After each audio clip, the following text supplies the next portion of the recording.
일주일 만에 다시 돌아왔습니다. 박지원의 식탁 가족 여러분, 안녕하세요. 안녕하세요.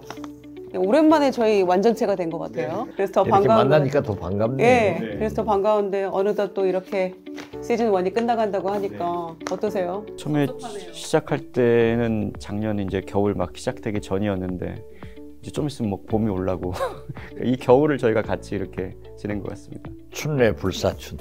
봄은 봄인데 아직 안 왔어요. 마지막 시즌 1은 어떤 주제로 할까요? 마무리가 아니라 이제 시즌 1은 마무리지만 시즌 2로 계속하죠. 시즌 1 마감하면서 좋아요, 구독 눌러주세요. 어떤 주제를 할까 고민을 했는데요. 요즘에 하도 북한이 미사일을 하도 쏴대서 대통령과 북한이라는 주제 가지고 오늘 말씀을 나눠볼까 합니다. 지난 18일 주말이었어요. 북한이 ICBM 화성 15 쐈는데 사실은 크게 실익도 없으면서 국제사회 비판만 커지고 북한이 도대체 무엇을 위해서 이렇게 도발하는지도 궁금하고요. 군 관련 행사 할 때마다 그 이슈가 되고 있는 게 딸 김주애 데리고 나타났더라고요. 그래서 이제 공식 행사에만 한 6번 지금 등장을 했다 이러는데 뭐 어떻게 보고 계세요? 뭐 후계 구도다 아니다 뭐 말들도 많고요. 우선 김주애를 가지고 얘기하는 것은 저는 후계 구도를 아니다 이렇게 봅니다. 아니다. 예. 왜냐하면 김정은이 지금 37이에요. 물론 건강에 대해서는 누구도 자신할 수는 없죠.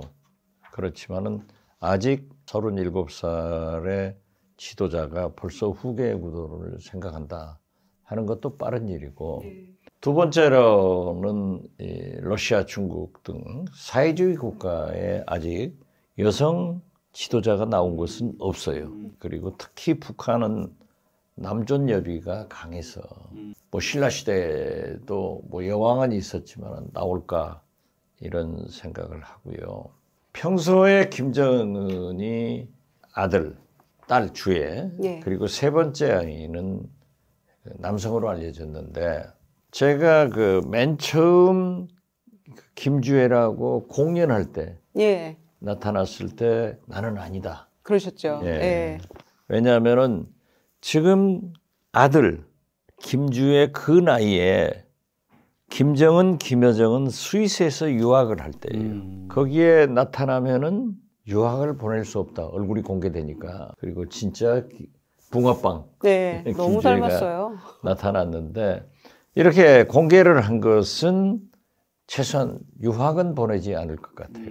그러나 아들은 그 나이에 김정은, 김여정이 스위스 유학을 갔기 때문에 전혀 나타나지 않는데 혹시 유학을 보냈지 않는가.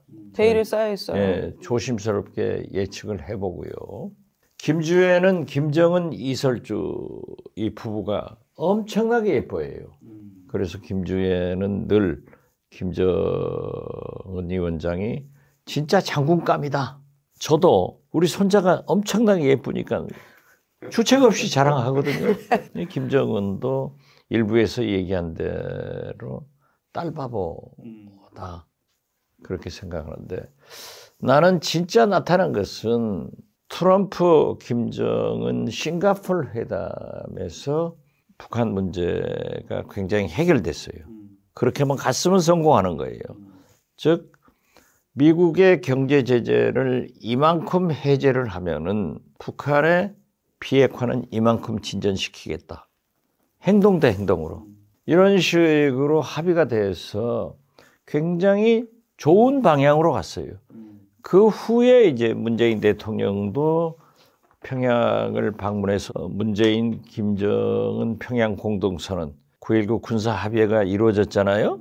그때 제가 특별수행원으로 평양에 함께 갔는데 5일 능라체육관에 15만 북한의 인민들이 모인 곳에서 김정은이 처음으로 비핵화를 한다. 그리고 역사적인 문재인 대통령의 연설도 있었어요.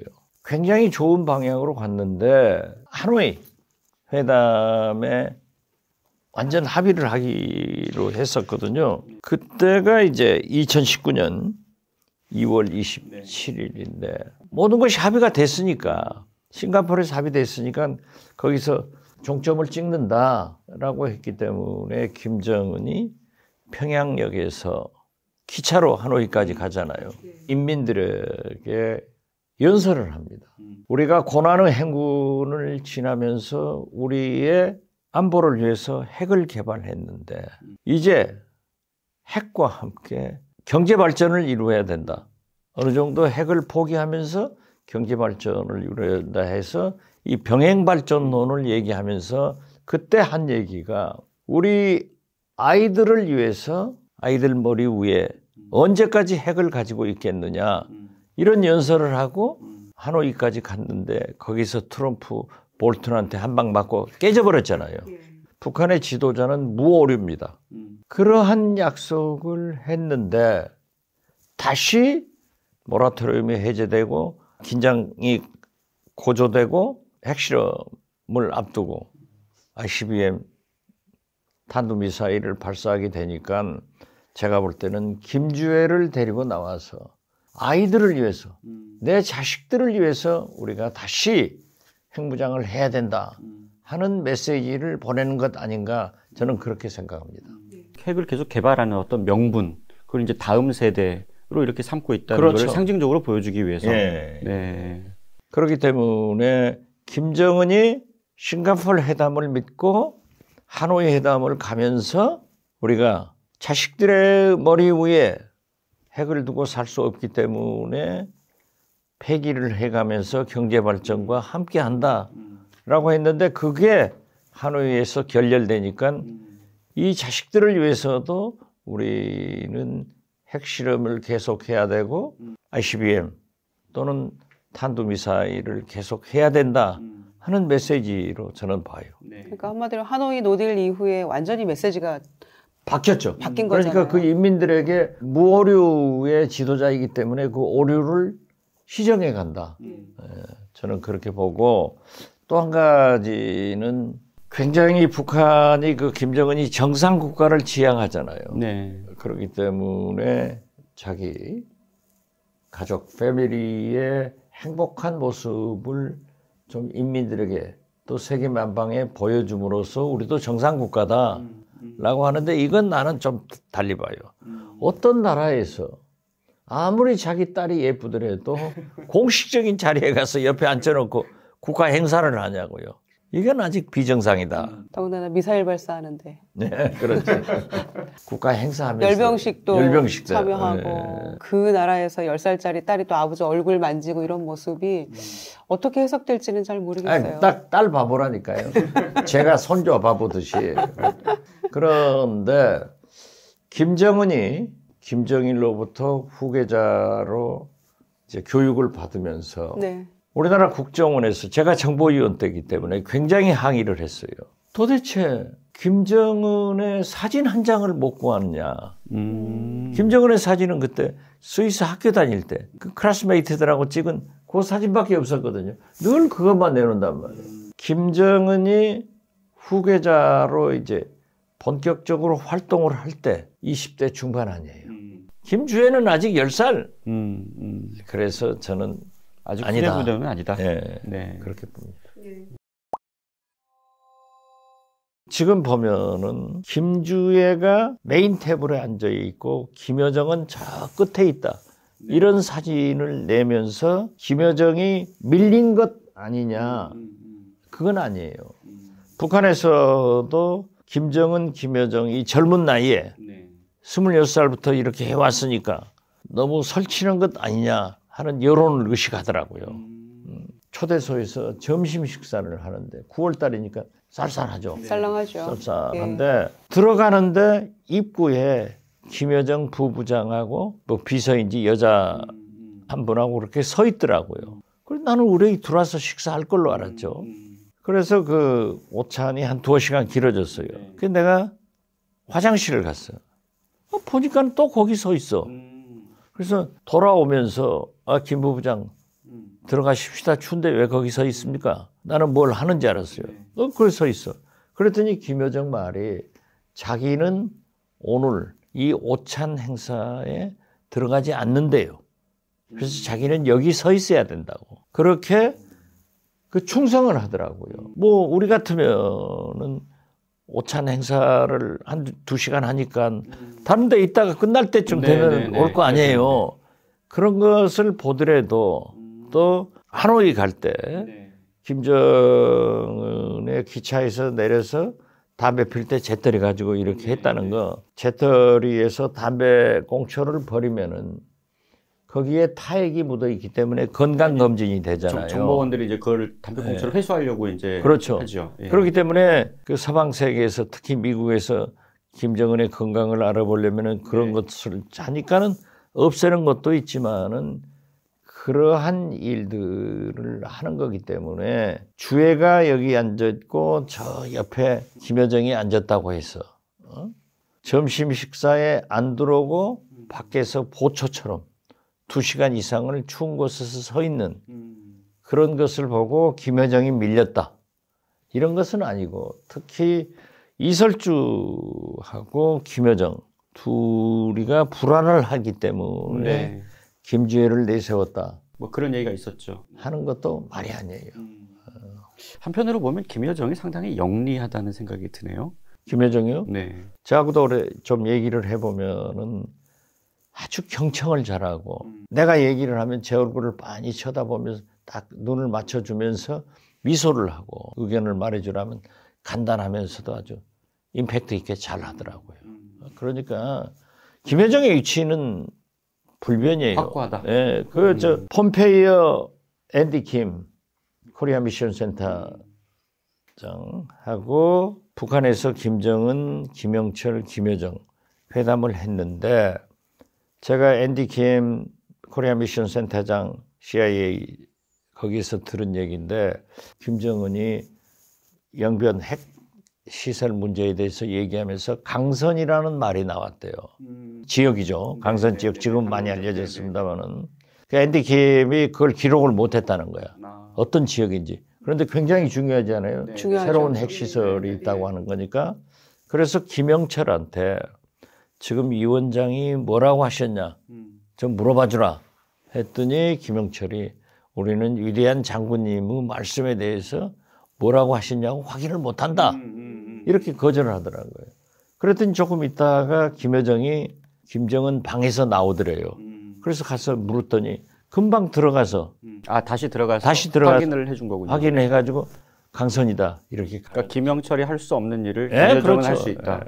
그래서 나는 지금 현재 우리가 김주애가 후계자다 또는 이설주 김여정 사이에 불화로 김정은이 김주애를 내세우고 있다. 또 김주애가 나타나고 김여정은 저 뒷면으로 물러가 있다 하는 것은 옳은 정보도 아니고 분석도 아니다. 지금 현재 이 인자는 계속해서 김여정이고 이설주와 그런 문제도 없다. 저는 그렇게 봅니다.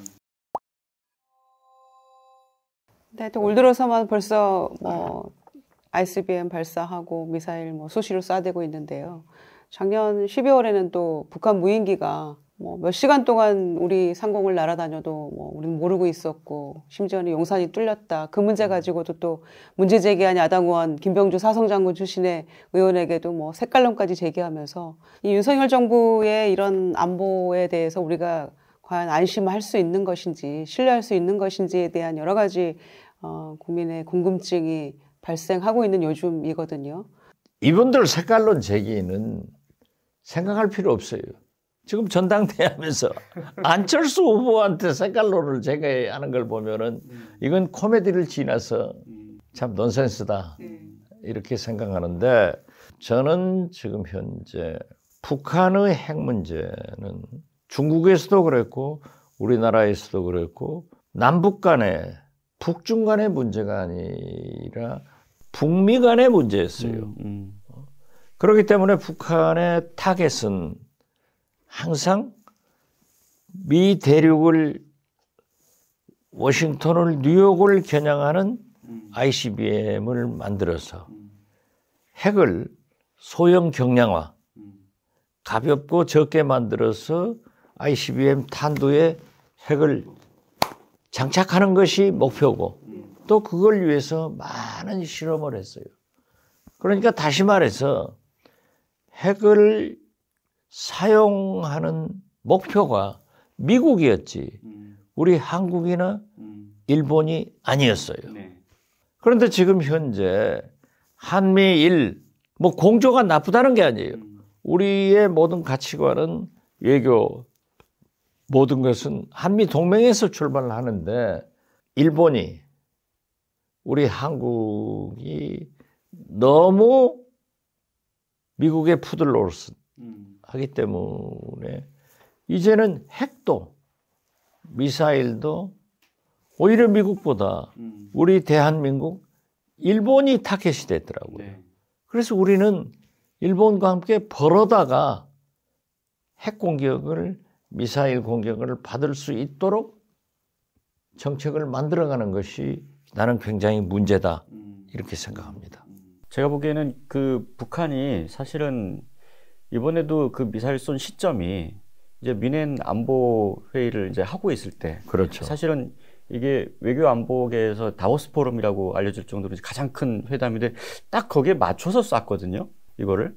이건 뭐냐면 원래 거기 회의에 이제 최고 의제가 우크라이나 전쟁이었는데 그럼 북한이 자기들이 잊혀질까봐 아니야 우리도 있어 우리도 봐줘 이렇게 해서 이렇게 맞춰서 쏜 것 같아요. 그래서 북한의 그러한 발사나 김여정의 담화는 우리 서방 세계에서 특히 미국과 우리 한국의 이벤트가 있을 때 하는 거예요. 그래서 저는 그때마다 김여정의 저런 강경한 담화, 저런 발사는 바이든 대통령한테 보내는 러브레터다. 러브레터. 구애 편지예요. 나 좀 봐주세요. 나 좀 만나자 하는 건데 솔직하게 미국에서는 지금 우크라이나 전쟁 또는 나토, 인도 태평양에 관심이 있지. 이 북한에 대해서는 오바마 정부처럼 전략적 인내를 하고 있어요. 들어와라, 대화한다. 그러지만 안 하는 거예요. 이걸 만들어 나가는 것이 우리 한국 정부예요. 김대중 대통령도 노무현 대통령도 특히 문재인 대통령이 그러한 노력을 많이 해서 어떻게 됐든 이명박 박근혜 10년간 정지됐던 남북 정상회담도 3번 했고 21세기 최대의 사변인 북미 정상회담도 2번을 가져왔는데 그때는 그런 평화가 있었냐? ICBM 안 만들었냐? 만들었죠.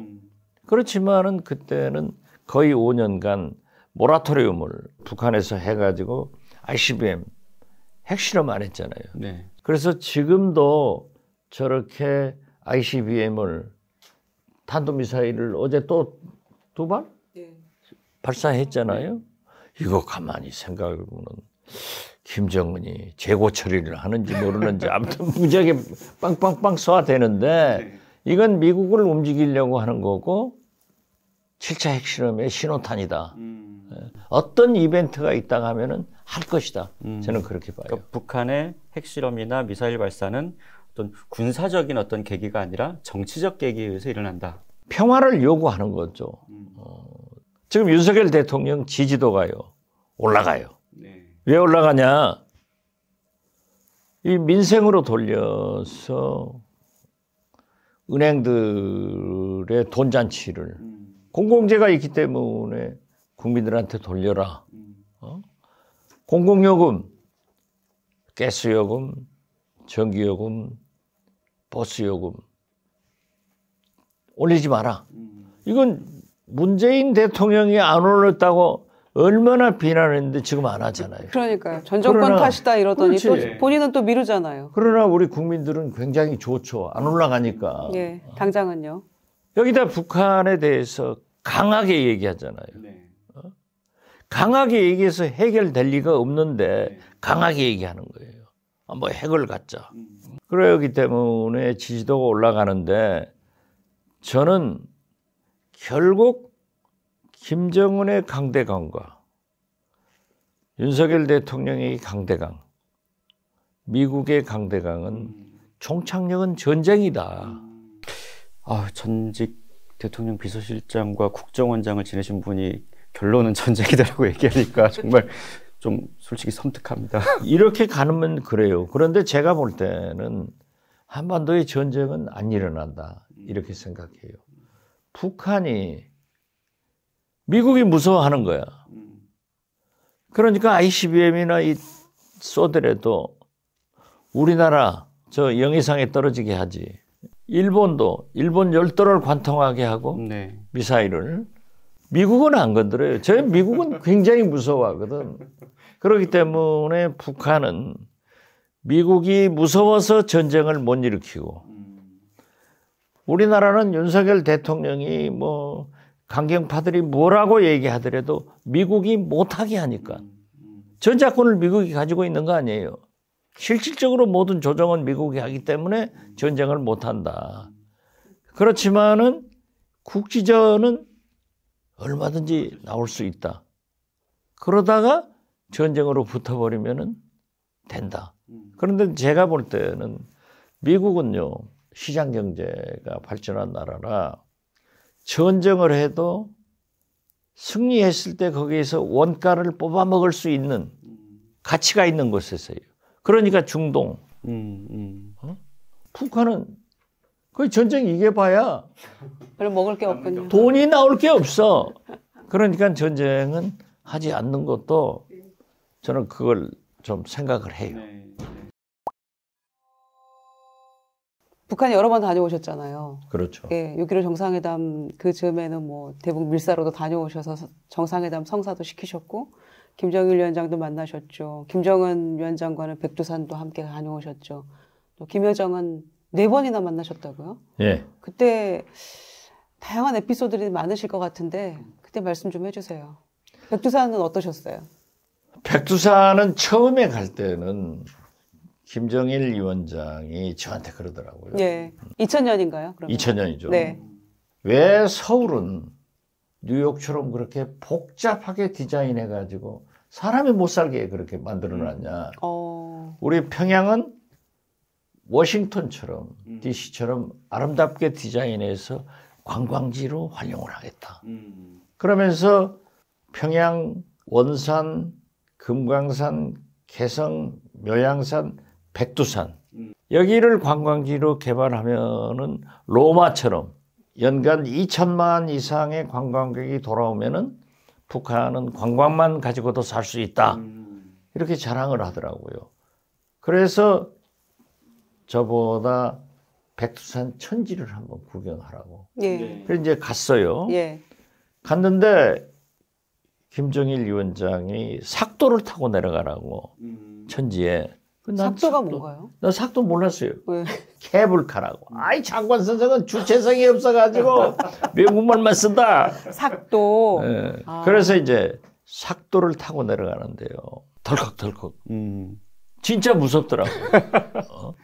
이거 사고 날 것 같아. 백두산 천지 와서 내가 죽나. 이런 생각을 했는데 고무보트를 내줘가지고 같이 천지를 한번 돌았어요. 천지에서 배를 타셨어요? 아, 그렇죠. 아마 고무보트 타고 타본 사람은 대한민국에 저밖에 없을 거예요. 그리고 천지에 산천어가 살아요. 위대한 장군님이 산천어를 여기서 키워라. 해가지고 엄청나게 많아. 뭐 이렇게 건져요. 큰 것도 있고 적은 것. 그걸 떠가지고 회도 해주고 예, 죽도 먹었는데 아무튼 이제 올라가면서는 삭도를 타라 해서 나는 조금 제가 지금도 운동 좋아해서 등산을 그때는 많이 하니까 난 등산 겸해서 걸어 올라가려는 사실은 무서워서 그렇게 한 20분 걸어 올라가면 돼요. 그래 이제 올라갔는데 2019년 문재인 대통령 모시고 김정숙 여사랑 우리가 18년 만에 가신 거죠? 네. 네. 그리고 김정은 내외라고 같이 갔는데 우선 삼지연에서부터 굉장히 그 도로가 다 포장됐더라고요. 아, 이전하고 달라진 네, 이전하고.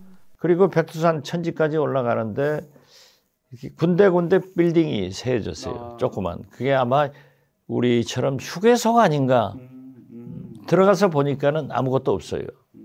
그리고 백두산 천지에 가니까는 케이블카가 삭도가 아니라 케이블카가 아주 새 걸로 놓아졌더라고요. 이제 좀 예, 그래서 그걸 타고 내려갔는데 그렇게 좋아졌어요. 좋아지고 변화를 실감하셨네요.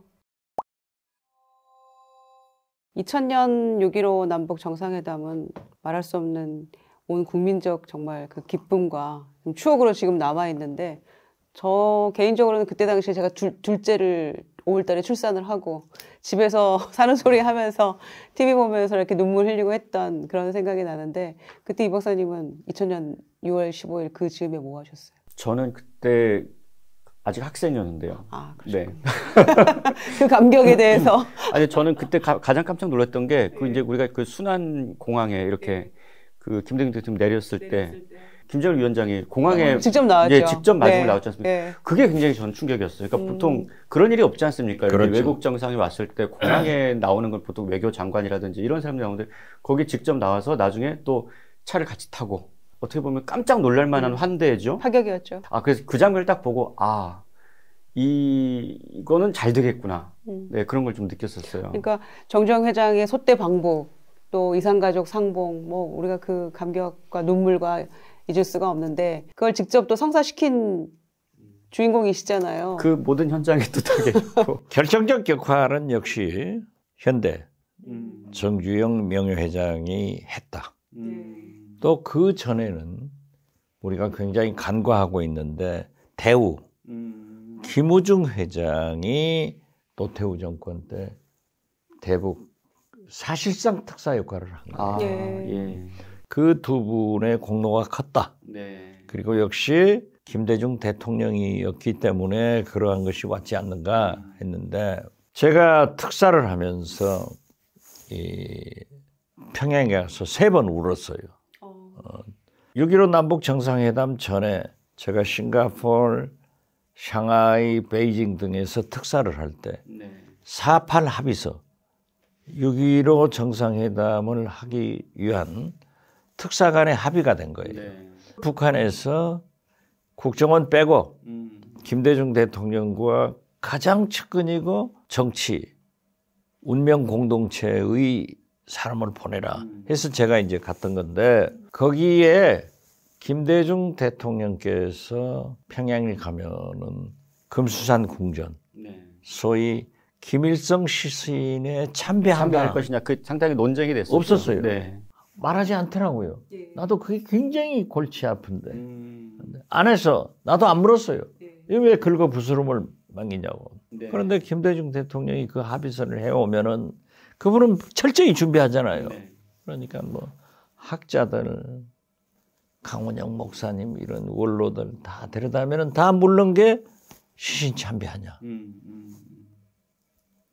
그거 말 안 했다고 합니다. 아, 그 박지원이 같이 엉터리가 특사를 했으니까 그런다 하고 이제 비난을 하는 제대로 확인 안 한 거 아니냐, 이제 이렇게. 한 번은 제일 인상적인 게 지금은 작고하신 민관식 국회 부의장께서 문화관광부 장관 방으로 오셨더라고요. 아, 선생님 웬일이십니까? 했더니 그분은 좀 직설적인데 박 장관, 너 김대중 대통령 가서 김일성 시신에 참배하냐 안 하냐? 절대 안 합니다. 그러니 대한민국 만세, 장관실에 대한민국 만세를 3번 부르고 가시더라고요. 절대 하지 말라고. 어? 그런데 어떻게 됐든 그 문제가 매듭이 안 풀렸어요. 안 풀리고 이제 북한에서 요구를 하는 거야. 해가지고 평양에 도착했는데 도착 성명을 발표하지 말라는 거야. 평양에서. 그래서 나는 이제 우리 김보연, 서훈 두 분을 불러서 야, 우리나라 정상이 대통령이 평양에 도착해서 도착 성명을 발표하지 말라는 것이 뭐냐? 했더니 도착 성명을 발표하지 않는다고 하는 것은 김정일 위원장이 공항에 나온다는 신호입니다. 이렇게 분석을 하더라고요. 정확한 근데 분석이네요. 가더라도 나는 지금 비행기 북한 가는 게 감동이 하나도 없어요. 이게 어떻게 되느냐. 걱정이 이렇게 많아가지고. 그래 이제 평양에 도착했는데 우리 공식 수행원들은 뒷문으로 내려서 이렇게 네. 도열을 하고 아, 뭐 무장대도 나와 있고 뭐 북한 인민들이 많이 나와 있어요. 네. 그런데 조금 있다가 그 함성 소리가. 북한 사람들은 목소리가 커. 네. 그걸 보니까는 이렇게 보니까는 나는 김정일 얼굴이 안 보이고 이만한 배가 보이더라고요. 배가 이렇게 나오고. 보니까 딱 김정일이다. 그런데 이제 4.8 합의서에 보면은 두 정상은 역사적 상봉을 하고 회담을 한다. 이렇게 돼 있는데 저게 이제 1차가 된 거예요. 네. 상봉이 된 건 아니에요. 그러니까 이건 됐다. 예. 그래서 나는 진짜 눈물이 나더라고요. 그때 첫 번째 그때가 눈물 첫 번째 눈물 흘리셨군요. 흘리셨군요. 그런데 이제 걱정이 시작돼. 김영남 최고인민회의 의장입니다. 그러면 상봉은 김정일하고 하고 회담은 김영남하고 할 것인가? 이제 또 그게 걱정이 되네. 회담에서는 실세가 빠져버릴까 봐. 그렇지. 네. 그래가지고 차를 타고 이제 갔어요. 갔는데 김정일 위원장이 여사님은 앞에 타시고 네. 제가 대통령님 옆에 타겠습니다. 그리고 지가 밀어버리고 타더라고요. 이것도 이제 국제 의전에 있을 수 없는 일 아니에요. 그런데 그때 그 백화원 초대소까지 가시는 동안에 김대중, 김정일 밀담이 있어가지고 모든 걸 다 해줬다 하고 보수 쪽에서 엄청난 비난을 했는데 젊은 나도 가는데 얼마나 연도에 사람들이 많이 서가지고 왜 하는데 나중에 보니까 그게 결사옹이야. 그때까지만 하더라도 그 김정일 위원장을 생명을 걸고 모시겠다는 아무튼 우리를 위해서가 아니라 그 아무튼 그 아무 소리 못했어요. 그런데 내가 그렇게 했는데도 이제 믿지를 않은데 김대중 대통령도 얘기하지 않았다. 그 백화원 초대소에 갔는데 김정일 위원장이 서훈 박지원을 찾더라고요. 이제 우리가 했으니까. 예. 그러고 하면서 김대중 대통령한테 대통령님 참 겁도 없이 여기를 오셨습니까? 무서워라. 그러면서 우리 공화국 간부들은 제가 백화원 초대소 여기로 와서 내일 아침 회담을 하겠다고 하니까 다 반대합니다. 중국 주석하고 백화원 초대소에서 회담을 했대요. 내가 여기 와서 회담을 하겠습니다. 그러니까 나는 이제 그때 또 눈물이 야 회담까지는 됐다. 그 다음에 잘 되고 못 되고는 난 생각이 없어 지금. 일단 이루어져야 되니까. 이러니 두 가지가 딱 됐잖아요. 그래서 눈물이 착 나고 이제 얘기했는데 마지막 세 이제 번째 마지막에 네. 계속 참배를 하라는 거예요. 그래서 길이 없잖아요. 그런데 밤에 북한 송여공 대남 특사가 차를 보내서 당사에서 얘기를 하자.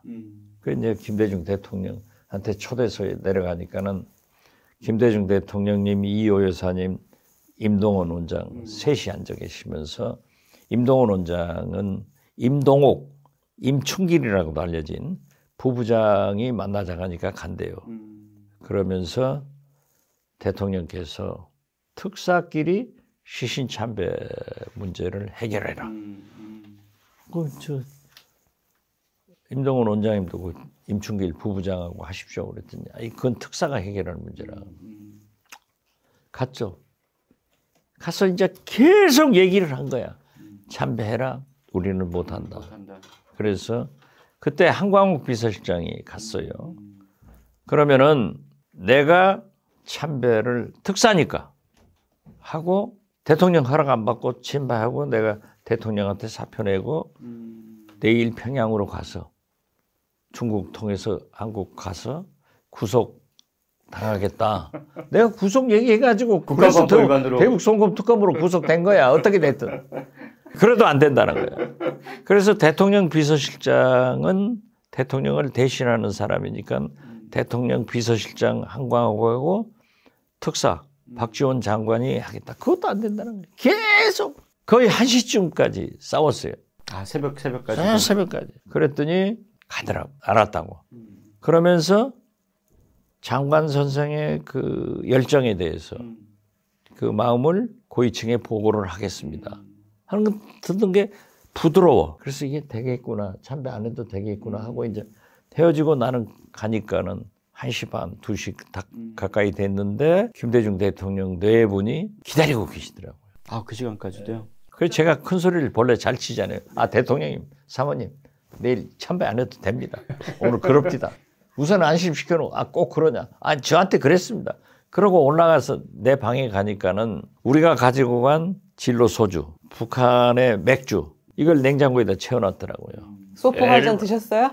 얼마나 지금 불안하잖아요. 불안하니까 내가 소폭을 혼자 좋아하는 거니까 몇 잔 먹고 임동원 원장 방에 가니까는 거기서 얘기하고 있대요.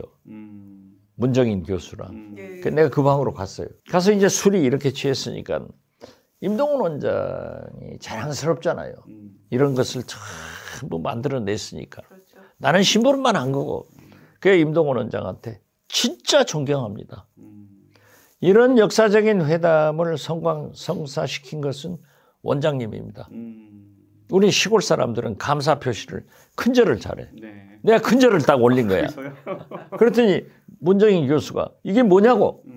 아니 당신 저 감사 안 하냐. 그리고 또 거기서 술을 먹었어. 또 엄청나게 먹고 이제 방에 와서 잤는데 새벽에 내가 일어나서 또 운동을 하는 거야. 나는 운동을 하니까. 네. 그래서 사람들이 문정인 교수 그러더라고요. 야, 박지원 장관 진짜 독한 사람이더라. 그렇게 술을 마시고 아침 또 5시부터 그렇게 운동을 하더라. 그래서 내가 운동하고 있는데 송호경 씨가 또 차를 보냈어. 네. 아침 식사를 같이 하자. 갔어요. 가서 이제 밥 먹기 전에 뭐냐? 참배해도 되냐 안 되냐? 난 이제 급하니까 또 둘이 정도 들고 그랬으니까 내 타입으로 물었죠. 그랬더니 이번만은 안 해도 된다고 상부에서 얘기했다. 그럼 나 밥 안 먹고 갈란다. 난 그것만 들었으면 됐다. 했더니 야, 그래도 식사를 하고 가라고. 그래서 이제 둘이 얘기를 하고 초대소로 갔더니 이미 김대중 대통령은 행사로 들어간 거예요. 그래서 내가 중간에 그 행사장으로 가서 제가 얘기를 했더니 잘했다.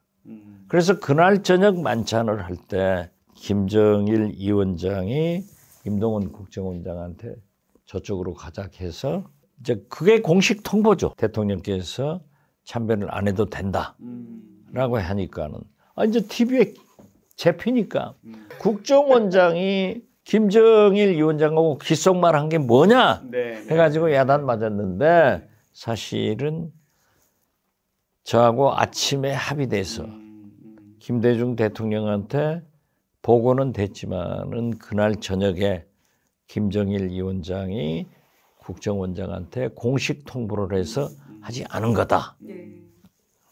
그게 세 번째 눈물이셨어요? 그러니까 눈물을 났지. 이제 그 다음부터는 뭐 합의가 되건 말건 나는 it's not my business. 그럼요. 하실 일은 다 하셨네요. 그런데 만찬을 저녁에 하는데 두 분이 나가서 이렇게 손을 드는 거 있잖아요. 네, 그 장면도 유명한 장면이죠. 했는데 그때 사진 기자가 없었어요. 이걸 못 찍은 거야. 이게 무슨 일입니까 이게? 그러니까 당시 박준영 전남지사가 공보수석이었어. 네. 나한테 와서 형님 사진을 못 찍겠습니다. 그래서 같이 가자. 해가지고 사진을 못 찍어서 사진 기자를 불러가지고 다시 찍어야 됩니다. 그러니까 김대중 대통령이 가서 한번 다시 합시다. 그러니까 김정일 위원장이 그럼 배우 한번 하죠. 둘이 나가서 이렇게 사진을 찍은 거예요. 어쨌든 두 번째 한 거죠. 두 번째. 그건 연출한 사진. 그게 결과물이었네요. 그리고 또 하나 사진이 마지막 헤어질 때 오찬. 거기에 다 일어서서 우리에서 오는 통일. 그 노래를 부르는 것은 나는 헤드 테이블에 앉았는데 김정일 위원장도 그렇지만 김정은 위원장도 그 대북 투자 기업인들한테 굉장히 잘해요. 그러니까 김정일 위원장이 삼성 윤종영 부회장, SK 송길승 회장, LG 구본무 회장 등 그 기업인들한테 이리 오시라고 자기가 술 한잔 따른다고. 이게 다 서서 이제 하니까는 김한정 부속실장이 나한테 와서 장관님 저 일어섰을 때 우리에서 오는 통일을 한번 부르게 하자고. 그러니까 그건 김한정 아이디어를 내가 써먹은 거야. 여기서 하자. 이렇게 서서 하는데 그 상징적인 사진이 됐죠. 그런데 김정일은 노래를 못 하더라고요. 안 하더라고요. 모를 수도 있지. 지금 남북 관계가 굉장히 교착 국면이고 아까도 말씀 나눴듯이 뭐 미사일이 뭐 수시로 날아오고 지금 이런 상황이어서 앞으로 이 문제를 어떻게 풀어 나가야 될까요? 저는 지금 현재 바이든 정부는 관심이 없고 네. 그리고 윤석열 정권에서 극적인 모멘텀을 만들지 않고는 긴장 관계로 간다.